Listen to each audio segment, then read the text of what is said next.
Okay, I'm going to start out today asking you a question. How many of you have seen the True commercials?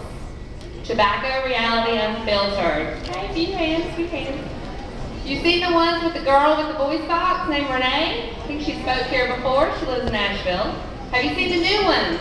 Bald guy, looking at the camera, asking the question whether or not he's going to see his son grow up. Who's seen those? They come on a lot. Yeah? Well, if you've seen that commercial and you paid attention to that commercial, you would know that at the end of it, it says, in memory of. And the answer to that question is no. He will not see his son grow up. I'm his wife. And today, you're going to live with me the most devastating years of my life. Losing my husband, my son's father. Picture you see on that screen there is Justin when he was 14 years old. That's how old my husband was when he started smoking. He said he thought it was cool. Everyone was doing it. 16 years old. That's how old he was when he beat out a senior for the quarterback position on the varsity football team. He was a star basketball player in high school. He was smart, he was kind, handsome. He was the whole package. 18 years old. That's how old he was when he graduated from high school. 18 years old, he was also of legal age to buy cigarettes. He was smoking a pack or two a day at this point.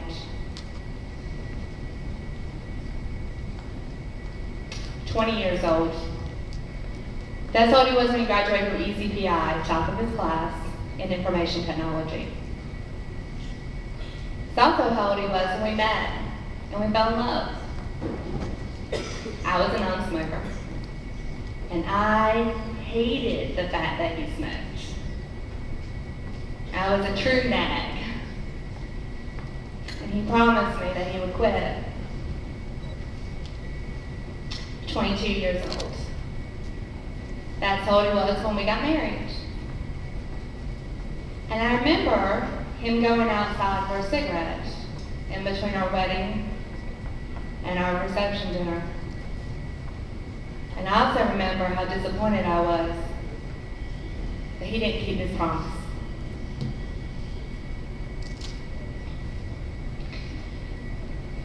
"25 years old. That's how old he was when he got his dream job. He was working for the U.S. Department of Justice, so he was working for the federal government. He had that job at 25 years old that most people strive their whole life for. We were living the American dream. 26 years old. How old he was when he became a daddy to a little boy named Jeffrey. He was still smoking. He didn't want to reek of cigarettes. So he would wash his hands, brush his teeth, change his clothes after every smoke before he held our newborn. He tried so hard to quit, but he failed each and every time. 27 years old. That's how old he was when we bought our dream house. Like I said, we were living the American dream. We had everything you could ever want in your 20s. We had a family, we had a great house, we had great careers. And at 28 years old, Justin quit smoking. On his 28th birthday, he laid them down. He woke up that morning and he said, "Oh my gosh, I've been smoking half my life since I was 14. He never looked back. And I want you to think about that right there, because in 10 to 15 years from now, where do you want to be? Chances are you want to be right there, right? You want to be living in a house like that? A family? Working that dream job? Well, when Justin quit smoking, it was too late. Because just 3 months afterwards, he started having some very strange symptoms. Within less than 6 months after he quit smoking, he was diagnosed with stage 4 advanced lung cancer. 30 years old. Justin died, leaving behind a wife, a son, a mother, a father, a sister, a grandmother, a niece, and countless friends.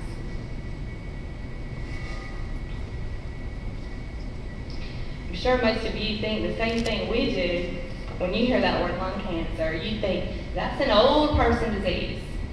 Young people don't get lung cancer. That's what my grandma died of, my grandpa died of. Not young people, that doesn't happen to young people.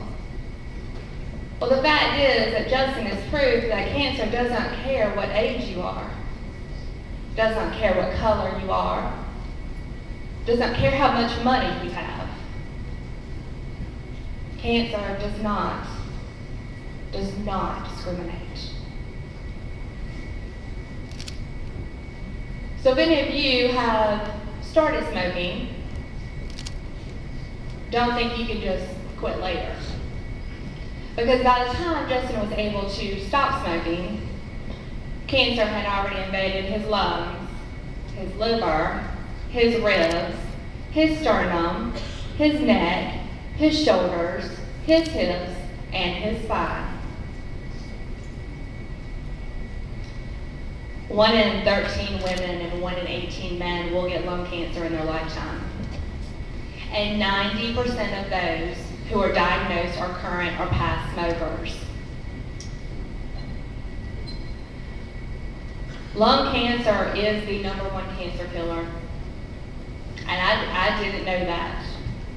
But the fact is that lung cancer kills more people every year than a breast, colon, liver, skin, prostate, and kidney cancer combined. For 2.5 years of Justin's life, he wondered every day if things would be different, if he just never picked up that first cigarette. We found Justin's cancer when a tumor in his neck had grown so large it was compromising his range of motion. And he couldn't move his neck anymore. He was a very avid wakeboarder. He was very involved with sports. It was apparent that smoking had taken a toll on his body through all these years. He could no longer play basketball like he used to. He'd get out of breath coming down the court. Couldn't play football like he used to. He had not nearly as much energy. But he was out wakeboarding, and he fell. And when he fell, that I guess this was the first of our true signs of something going terribly wrong. Because he couldn't move his neck. He couldn't even check his blind spot in his car. So we started to get tests for him. We started to figure out what is going on. I was at work when Justin called me. And I knew that they were getting the results of his MRI that day. And he told me, he said, they found a soft tissue mass in my neck. And I said, what does that mean? I don't know what that means. He said, well, it's a tumor. Now, when you hear the word tumor, what do you think of? Because I think of cancer. And that's exactly where my mind was going.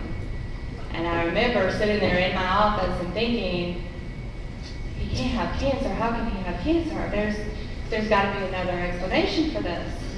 Because we thought that we were invincible. We thought nothing bad could ever happen to us, that we were perfect, and we lived in this little bubble. But cancer came, and it popped our bubble and put us in a very big dose of reality. I remember going to the bathroom at the office and locking myself into a stall and just sobbing. And I didn't even know any answers. All I knew is he had one tumor. That's all I knew. I didn't even know if we could have surgery, we could remove it. All I knew was that my life was changing. And I didn't like it. We had more tests ran, and before we knew it, we were sitting in one of those ugly, stark white patient rooms at Duke Hospital, and we were ready for a neurosurgeon to come in, because at this point all we knew was there was one tumor, it was in his neck. When the neurosurgeon walked in, I could see it in his eyes. I could just see it. I knew that he wasn't about to give us bad news. I knew that he wasn't about to give us devastating news. I knew that what he was about to tell us was catastrophic. And I still keep in touch with that oncologist. And he recently told me that as one of the head neurosurgeons at Duke Hospital, the news he had to give to us on that day was the worst thing he has ever had to tell a patient.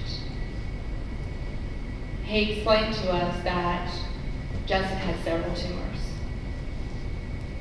He explained that the largest one was in Justin's lung, leading them to believe that the cancer has started in his lung and has spread throughout his body. To show us the severity of Justin's case, he turned his computer screen towards us so we could see Justin's scan. Now, a normal nuclear bone scan is just going to show you a shadow of your body. Any spots that are white are problem areas. What we saw was a shadow that looked like Justin's body, with so many spots that looked like light bulbs all throughout. There were so many that we lost count. And I remember looking over at Justin and wondering how he was taking this, because I wasn't taking this so well. And he was in complete shock. Absolute shock. The neurosurgeon started to explain to us that we would now be seeing an oncologist. And as they went as a tumor doctor, they would be discussing options with us as far as radiation and chemotherapy. And the doctor at that point left. He literally had a tear in his eye as he left, because he knew the severity of lung cancer. And he knew that if we were lucky, maybe Justin would be here in 6 months. When Justin left out of that doctor's office that day, he went to check out. I, however, had been holding back tears.